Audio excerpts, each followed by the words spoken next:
Cassette catcher. Okay, thank you.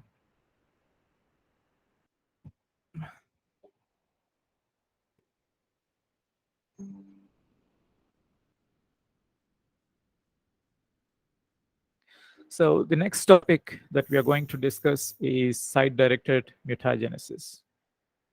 Right? I would want to say this. Let's just have some introduction to start with. We know that mutations always happen, or let's look at evolution. What is evolution? It has two parts. One is generation of random variations, and then selecting the fittest, selection. This is also what we should try to probably emulate when we are in the process of finding solutions for anything in general, and also especially in cases of science, this is a very good strategy. When you say generation of variation, that means all random possible variants of something, and then out of which we can probably choose which is the best in that, for that context. Okay, everything is based on context. So if we are probably trying to troubleshoot some problem, and then we should also do the same process, similar process actually. Say ideation, or probably it will be like, what do you call that, brainstorming. That means you're generating every possible idea for that solution. Every possible, it doesn't have to be correct, better, or good, or anything. And out of that, you will eliminate the bad ideas or inefficient ideas, and what you will be probably left with is the best idea. And that is what we will go in that, based on the resources, time, urgency of the solution, and other things. Okay, what I'm trying to here talk about is about, say, proteins, or let's be more specific, like enzymes. How did these enzymes come about? The same process. A protein has been undergoing variations, and then those proteins that are able to mediate some beneficial reaction to the host, to the cell, are retained, and the others will be others are eliminated. So the nature has been refining these several thousands of enzymes. I mean, it is for the cell's existence within that location. So now we have to see that that is how the nature shapes. Actually, the nature is the external force. You can call it as, you can imagine that way. And the cell or the organism is the one that has to exist in that nature. And then the strategy is that those cells with beneficial traits or fitness, better fit ones will survive, and the others will be weaned away by nature. So that way we have several enzymes. And you can also think about artificial selection. Artificial selection is something that happens, like we choose which enzymes are good and which enzymes are bad. I mean, artificial selection in, say, all the domesticated organisms, they are all they have come about because we have selected for traits that are good for us. Natural selection will select for what is best possible in that context. The nature is determining. In artificial selection, humans are selecting what is beneficial. In that, what they will do is they will try to see what all varieties are coming up, and then in that varieties we will choose the best variety. That is artificial selection. And then we have something about something like site-directed mutagenesis. These variations here are generated random, and then we are choosing. That is artificial selection. Using rDNA, we can make variations in the way we want. Even here, in this case, in artificial selection, only selection is done by the human. In this case, in the rDNA based ones, or genetic engineering in general, we can even generate variants ourselves and then choose what is best. Or we can directly make predictions and then create a variant that is best with all the probable possibilities, and then use it for our purposes. So this has changed. rDNA, or genetic engineering, has changed the way we get what we want from the nature, right? We make the changes. Until then, the process of variation in general is random. It is random here, it is random here, but here we can choose whether it should be random or not. We can also cross the boundaries of what all changes we want, in what kind of variants we want. Also, we are having control even on variation. So this is how we can say that is going into protein engineering, right? That means we want to change the way the protein functions. Probably we want to change the rate at which it works, or we want to change the affinities of a protein or specificity to a certain substrate. And for that, we can use mutagenesis in general. And when we want more, we want only change in a particular site, then we call it as site-directed mutagenesis. We will look at some of these in today's class. Why modify a gene? As I was describing, we want to change in specificity, maybe. We want change in stability. We want to increase the stability, or we want to change in the function or affinity. Many things. We can change all these things. And that is the goal, is that, say, for example, we have an enzyme. It works fantastic within the cell. That enzyme works very well. It can carry out. But when you take the enzyme and put it outside, it is degrading faster, or it is not functioning well. And then we can try to increase its stability, right? It is a nice point to remember that most of the proteins that are secreted out usually do have disulfide bonds, right? They increase stability dramatically. So I hope you know the definitions. Mutation is a change in nucleic acid, the nitrogenous bases, and it's usually a random process. In site-directed mutagenesis, we are making mutation intentionally at specific sites. Okay? That is, we are doing it at a defined site in a DNA molecule. And that any mutation should usually create some consequence. That is, a change in the bases should have some consequence, at least in RNA or at the level of protein. So here is these are some of the simplest ones we are discussing. So the first one is oligonucleotide directed mutagenesis. It's a simple, nice way of doing it. And for this, we need single-strand DNA. And if you want single-strand DNA, we can use, there are vectors like M13 phage.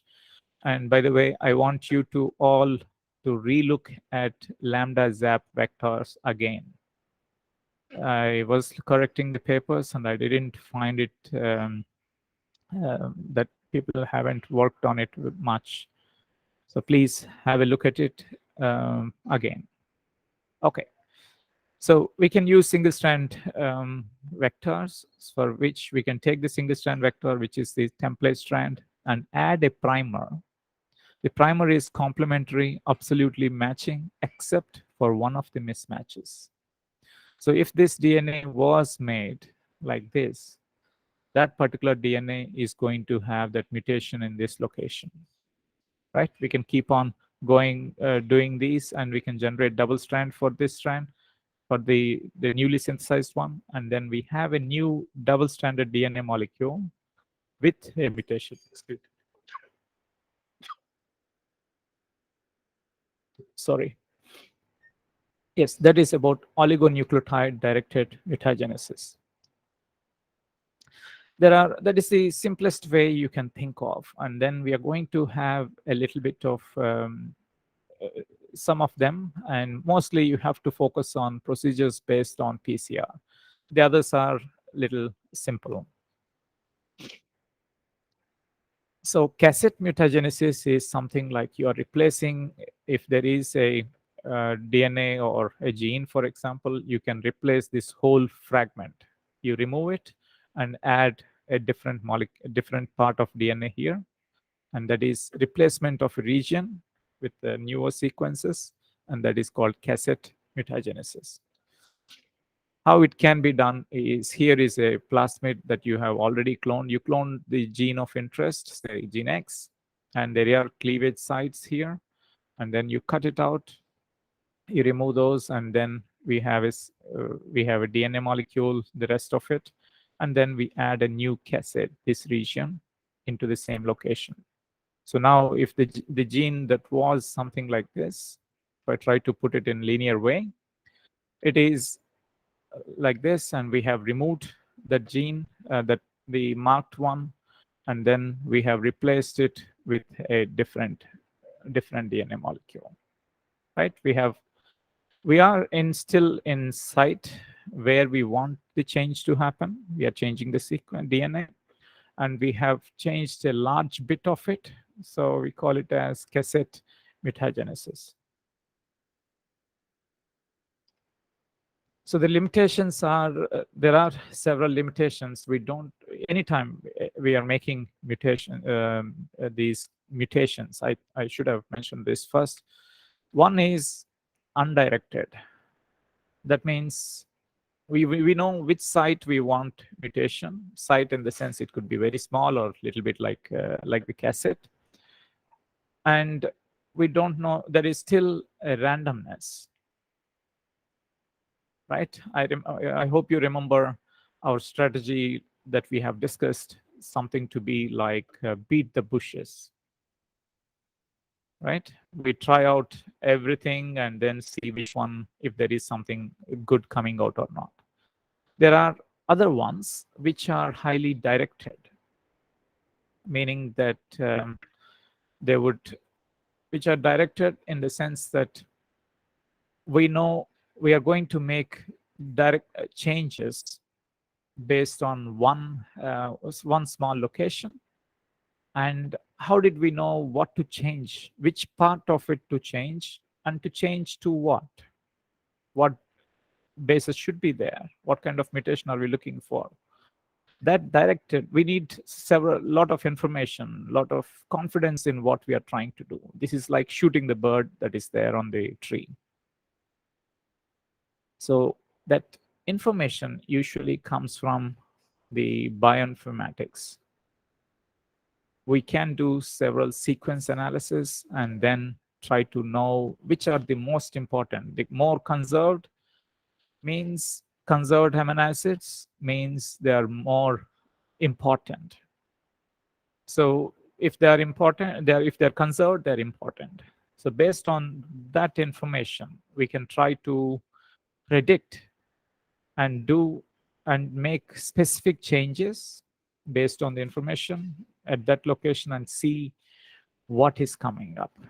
And we also know the properties of amino acids. We have several bioinformatics tools to study the structure of proteins, and then we know we can predict what would happen. That is why if you are in biology, bioinformatics is very, very, very important, because it gives you an opportunity to perform experiments on the computer to make a prediction. When you are able to predict most accurately, then you are a good scientist, right?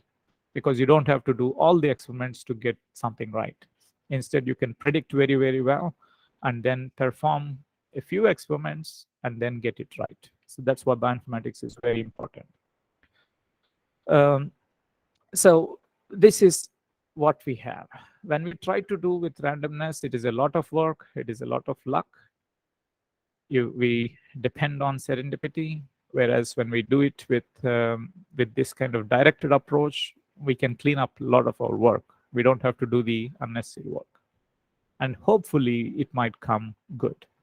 But one thing we have to remember always is every time we are making a mutation, that is a serious limitation that we have, is we can do whatever prediction we have and tools that are there. There are very accurate ones, very good ones. But the problem is that when in reality, what is theory is different from what is reality. In reality, things may not work the way we predicted, right? So that is one thing we have to keep in mind. That's why scientists do experiments all the time, and not doesn't mean that all the experiments are working right. There are many experiments that fail. Scientist is the one who is willing to fail. That's important. Okay, here is something I don't think anybody uses it, but it's a fantastic logic to learn, to build in ourselves how to think, right? That's why I would always want it to have. They want to make a doped, this is called as doped oligonucleotide mutagenesis. It is a large fragment. There is a mutation from here to here, this region. That's why we'll say it as cassette mutagenesis. And we are saying doped oligonucleotide mutagenesis. So the point is that these people would want to make changes in this particular codon, right? And how can I generate? I don't know. I know that these codons are very important, but I don't know what to replace it with. What should I replace that codon with is a question. Then we have to do something else. What they thought, or the idea is that let's try every amino acid. So we can try 20 different amino acids here. We can try 20 different amino acids. If I have to do each amino acid change at one time and we have 2 positions to make, it's about 400 combinations we should have tried, right? Approximately. We don't want to do, that means if I want to make primers or these single strand DNA molecules like this, I should make 400 for the top strand, 400 for the bottom strand, and then put them ligate into the site that we are looking at.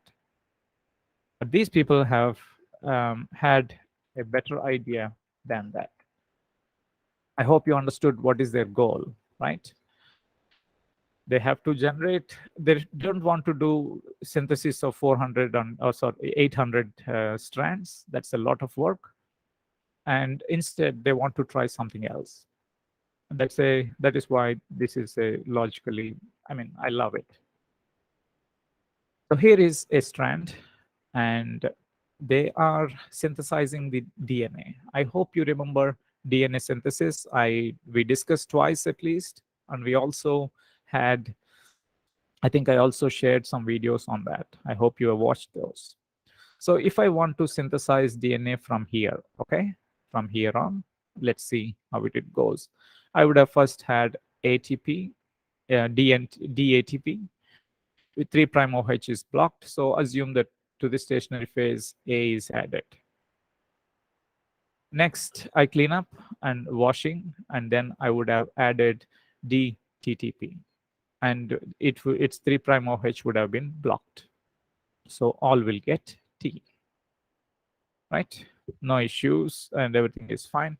And the next one, what they would have washed, and then they would have added C, DCTP. So each of them will get DCTP. And what are they doing next is something, oh, sorry, what did I do? Yes, it's sorry about it. Let's see.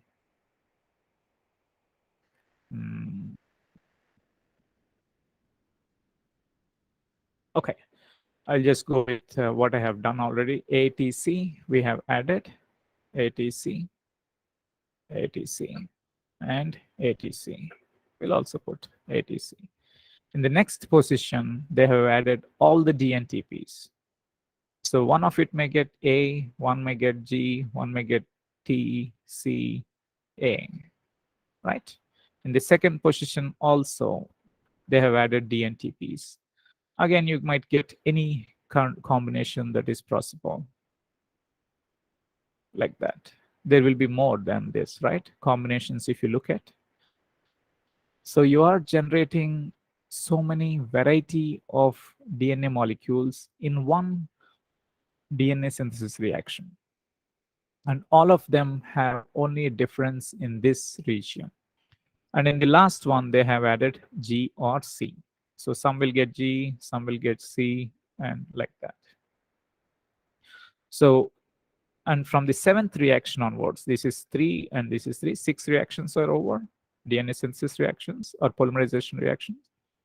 The sixth reaction, seventh one, they would just add DGTP. So all of them will get GGG like this. I hope you'll notice that only in this in this location, for that codon, there is a variety generated. They're only synthesizing one strand, and that is this top strand. That is how they would generate all the possible combinations of amino acids. Not all the possible, because in the third position, they're using G and C only. I think the reason has to be with to avoid stop codons. TGA, TAA, and TAG. We should avoid stop codons. If we did not avoid stop codons, then what is produced is not useful. I'm assuming that, okay? So this is what, this is how a DNA strand could be made. Now the problem is how to make its complementary DNA, because we have in one tube, we have so many, how many will it be? 4, 4, 4. How much would that be? Say 4 into 4, 16 into 2, 32 into 32. That is what we have. Combination of molecules here. Okay, we have so many combinations, and all of them are in the same tube. How would you make a complementary strand for all of them? I mean, even if it is there, how would you allow it to bind to them? And because there will be more mistakes than possible. So what they did was they made the complementary strand for it is they synthesized until here normal. And then when it came to these, they added DITP, inosine triphosphate. Inosine can base pair with almost all the bases. So irrespective of what is here, they would have been base pairing, right? And then you can add the second strand also inside here, and you can allow annealing to happen gradually. So we will have so many double-stranded DNA molecules with the variety of double-stranded DNA molecules. And then we take these fragments. We have designed it such a way that because we know where we are going to clone, we have made the overhangs compatible with this one. So the DNA molecule, when you put it in here, then we are adding ligase, they will perfectly fit into this with these overhangs, and ligase can seal it up.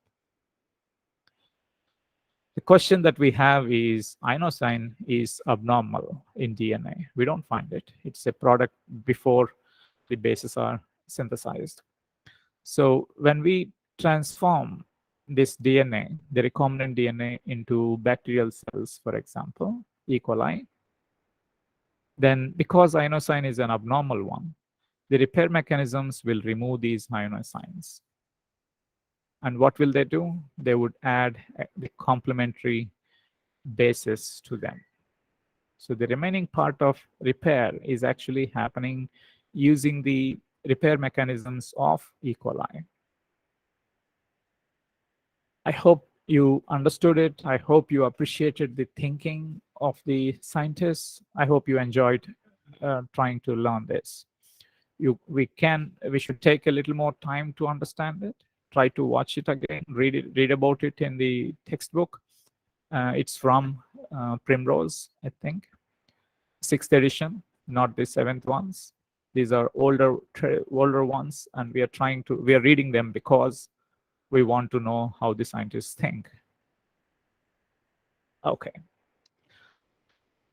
The next ones, the others are simple. It is called as primer extension. It is simple as it.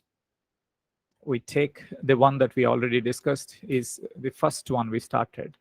That is using, say, single-strand vectors like M13 phage.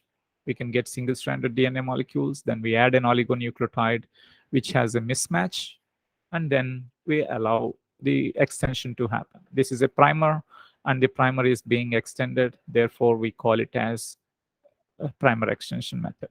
And then we add ligase. Now we have a DNA molecule, double-stranded, but then we have a mismatch. And when we transform into E. coli, and if there are two possibilities that can happen, and there is a mismatch, E. coli repair mechanisms can repair. If they remove out the G, and then they might put it as T, that is the wild type plasmid. That's not what we want. But sometimes they might remove the A and replace it with C.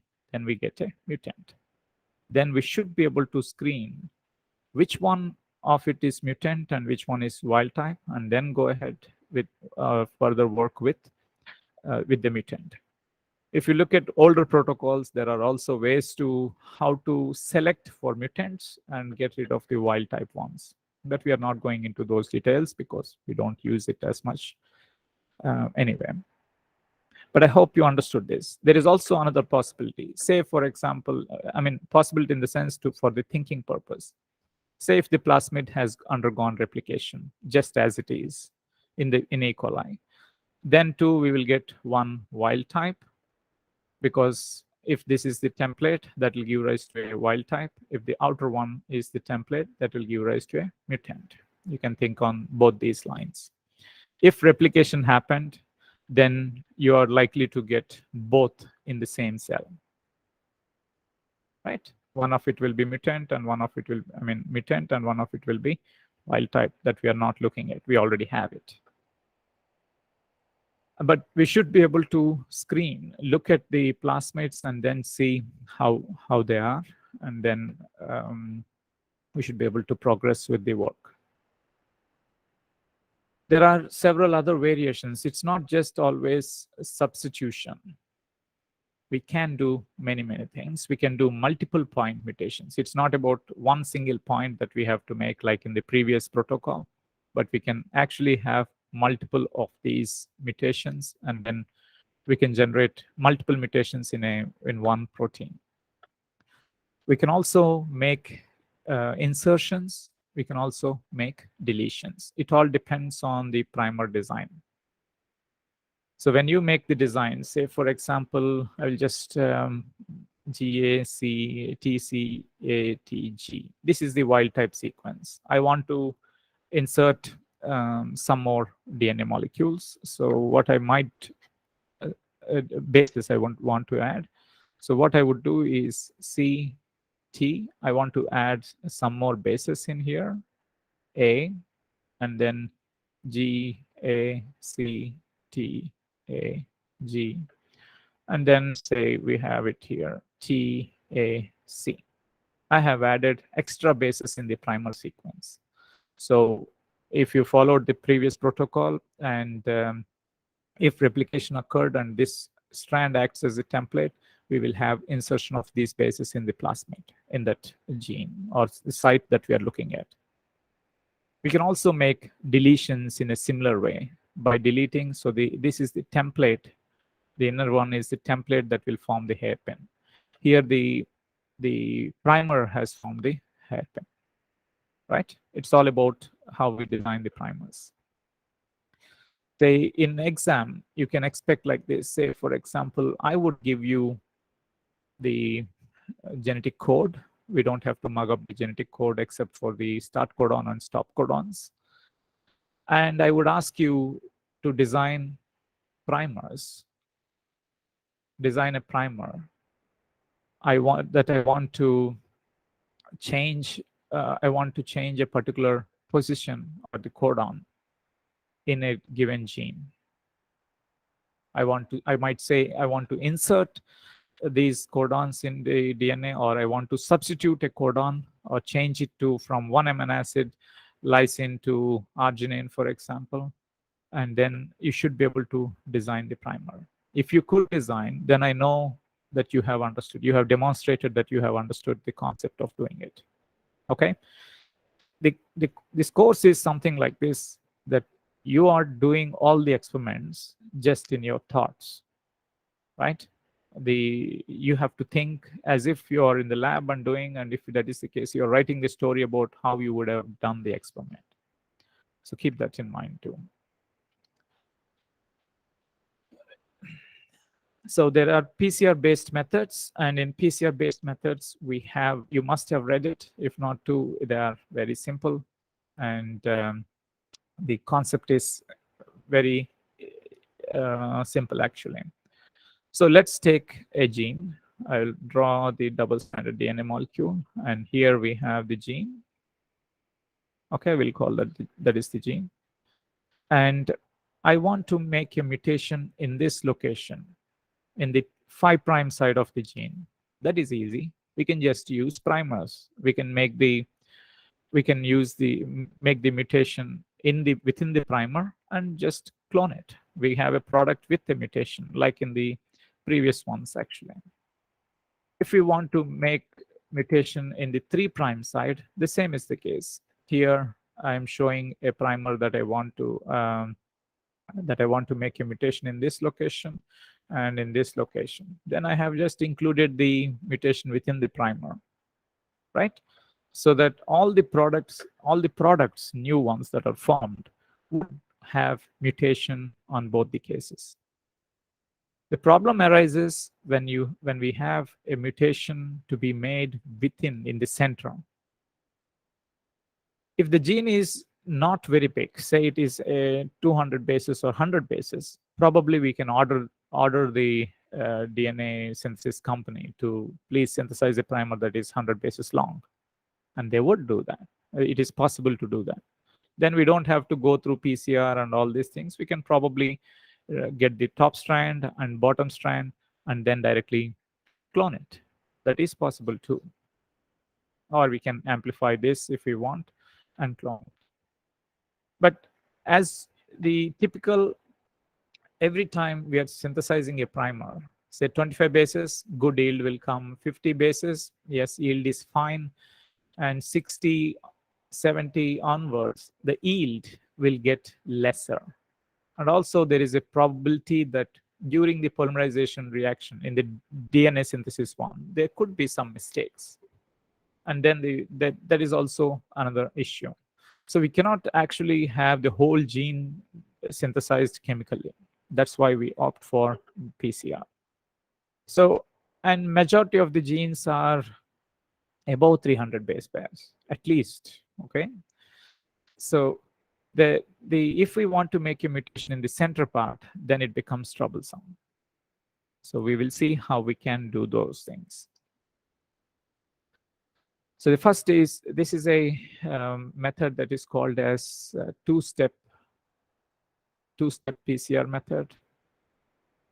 That means we are doing a PCR here, two PCRs, and then we are mixing and annealing.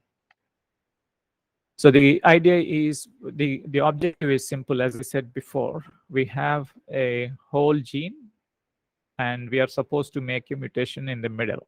How do we make a mutation in the middle? That is, the goal is that. So what they do is they synthesize two different primers, or three different primers, sorry, 4, 1 and 2, primer A and primer B. So I will just draw here once so that we will be able to understand the setup. This is the full length gene, and this is where I want mutation to be made. So I am synthesizing a primer. Assume a primer like this. And I'm using this as primer B, and this is primer A. I will make a product. What would I get if I make a PCR like this? I would get, with the mutation, the product will have the mutant like this. And now I have to design, I will do separate second PCR, that is using primer, what is written here is A prime and primer C. And using primer, this is with A plus B. And if I used A prime plus C, the primers, I would get a product like this. Right? This is what I have gotten. What is common in both these products is this is the region that is common in both of them. So if we take the DNA, these two PCR products, product A that we got using primer A and B, and the product using A prime and C, and then we mix them, denature them, and anneal them. Then because there is a common region, they can form products like this. Okay, these are the hybrid molecules in that sense. So if we have something like this, and then we add DNA polymerase, what will happen? I'm going to make mistakes, and I would want you to pick up some things. Or maybe I'll ask you a question. Which of these products will be polymerized? Which of it has a primer template junction? I will say product X and product Y. Primer X is having 5'. What is a primer template junction? Always we have to remember this is a 3' OH, and this should be a template region, and only then DNA polymerase will bind here and will extend like this. We do not have a primer template junction here. This is a 5' end, so polymerization does not occur. Polymerization always occurs from 5' to 3' direction. This is going from 3' to 5' direction, so that's not possible. Whereas in product Y, if you see, you have a 3' OH, and here also a 3' OH. So it will extend this way. And now we will get a DNA molecule that is double-stranded, full length, and also with the mutation. That is the two-step PCR method, two-step side-directed PCR mutagenesis. Okay, I hope you understood this.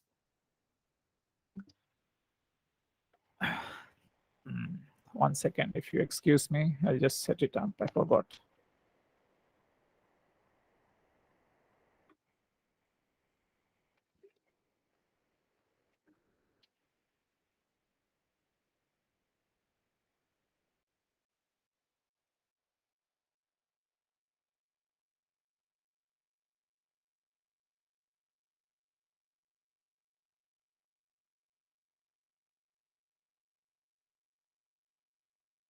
Sir, mic is switched off, sir.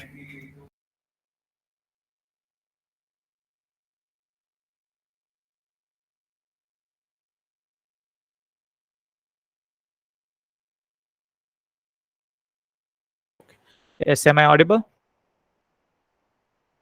Yes, sir. Yes, okay.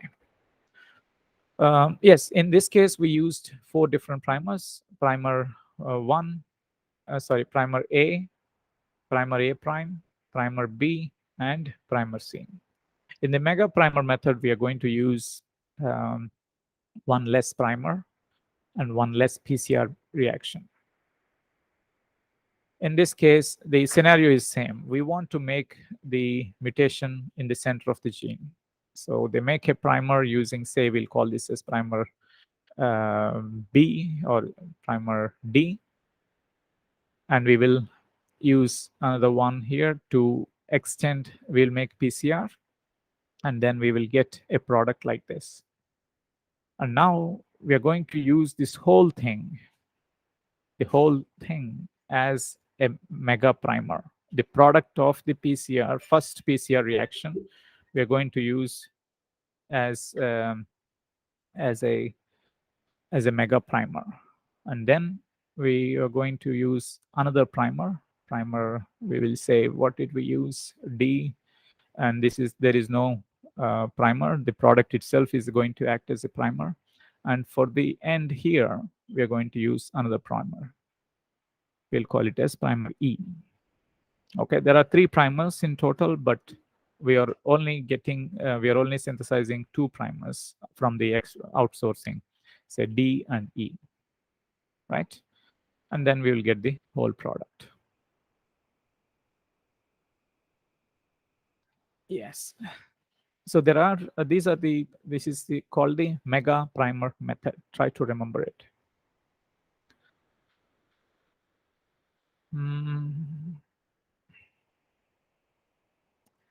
So there is another method. I would want to use this one for it. I think I use this one. It's called as quick change method. You can have other names also. I think quick change is the correct name. I think so. What we do in that is simple. We have a plasmid, and in the plasmid, we have cloned the gene of interest. Right? It's a circular. We have to ensure that it is a small primer. Small vector or plasmid, not very big. And my goal is to make a mutation in the center of it. And there is also one. When we have seen before that when we make mutation using primer extension ones, we will get 2 different types of plasmids. One is with the mutation, the mutant, and the other one is the wild type. We don't want these. This will complicate additional work. For everything, we have to check which one is the mutant, which one is not the mutant. So the quick change method is very nice in that sense. So what they will do is we have a mutant, and this is where we have cloned the gene, and we want to make a mutation in this location. So I would have designed primers like this. So this is 5' to 3'. And I would make 2 primers. Okay, this is a double-stranded DNA. The template is double-stranded DNA, unlike in the previous case where we need to have single-stranded DNA. If I used, if I had, one second, please, sorry.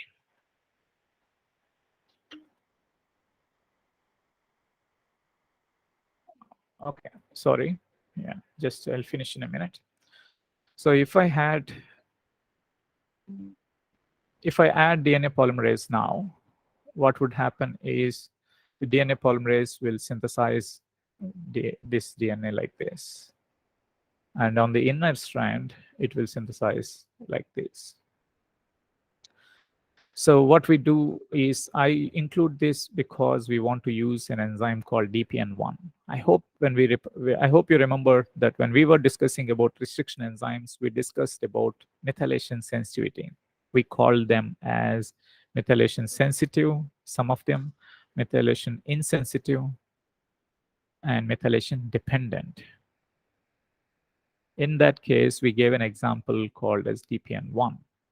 It will cleave DNA if only the respective target site, I think it is GATC, is methylated or hemimethylated. So the substrates for it would be methylated ones like that, or hemimethylated is only one strand is methylated. So everywhere it finds there, it is going to cleave. If the DNA is unmethylated, GATC, it cannot cleave that. Okay. So if we continued PCR in this way, at the end, we are going to get 2 different types of products. The templates, the mutants with the mutation, the blue ones I'm drawing. And then we'll also have the wild type. Very few wild type, because we are using the template. All the template molecules would have been either in double-stranded like this, or they could be in hemimethylated state like this. So for this, we have to first, we should have isolated this plasmid, the template plasmid should have been isolated from a normal strain. I did not discuss one of the concepts. You should know what is DH5 alpha strain and why should we use it. Okay, please note this down. In the next, it is a self-study question. You should read about it and try to generate all your resources. I will give this question in the next CAA. Okay, now when we add DPN1, this strand, the double-stranded one, which will have methylation, will get cleaved. And this is hemimethylated, so that is also going to be cleaved. What is left is the mutant. The mutant, we are adding normal DNTPs. So none of its strands will have any methylation. Methylation will only occur when we are taking from a normal strain like this, which has methylases in that. Okay? And then when we can just transform it. And then we have a molecule, double-stranded DNA molecule with only those that of mutants will grow and the wild types are eliminated. Okay. Yes, I'll stop here. Thank you. If you have any questions, please let me know.